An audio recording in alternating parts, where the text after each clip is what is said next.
హ్మ్. సో, అది. ఎవరికి వాళ్ళిద్దరు. మీరు హ్మ్. చూసిన గేమ్ ప్రకారం ఎవరికి విన్నర్ అయ్యే ఛాన్సెస్ ఎక్కువుంటాయి అనుకున్నారు?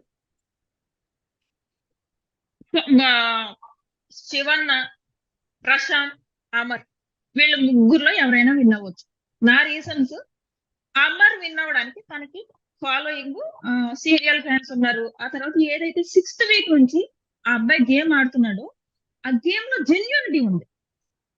అమాయకత్వము, కిడిష్ మెంటాలిటీ, ఫౌల్స్ చేస్తున్నా కూడా మనకు చూసే వాళ్ళకి తెలిసిపోతుంది ఒక కిడిష్ మెంటాలిటీతో చేస్తున్నాడు ఆ ఫౌల్స్.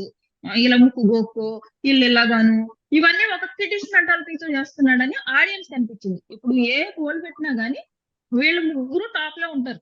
సో అమర్కి కూడా చాలా ఎక్కువ ఓట్లు పడుతున్నాయి. చాలా అంటే చాలా ఎక్కువ ఓట్లు పడుతున్నాయి. ఒక సీరియల్ ఫ్యాన్స్ మాత్రమే కాదు, బిగ్ బాస్ నుంచి వచ్చిన ఫ్యాన్స్ తన జెన్యూనిటీ, ఆ అమాయకత్వం అన్నిటికి మించి రోజుకో 100 రాంగ్ ఎడిట్స్ అవుతాయి అబ్బా అమర్ మీద.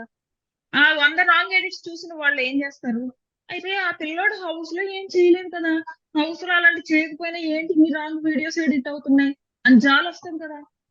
ఆ జాలిలోంచి కూడా కొంతమంది ఫ్యాన్స్ పుట్టుకొస్తారు.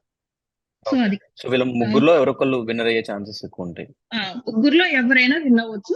ప్రశాంత్ హ్మ్. కి విలేజ్ ఆడియన్స్ సపోర్ట్ ఎక్కువ ఉంటది, రైతు బిడ్డ కదా. సో ఆ రకంగా విలేజ్ ఆడియన్స్ సపోర్ట్ ఎక్కువ ఉంటది ప్రశాంత్ కి.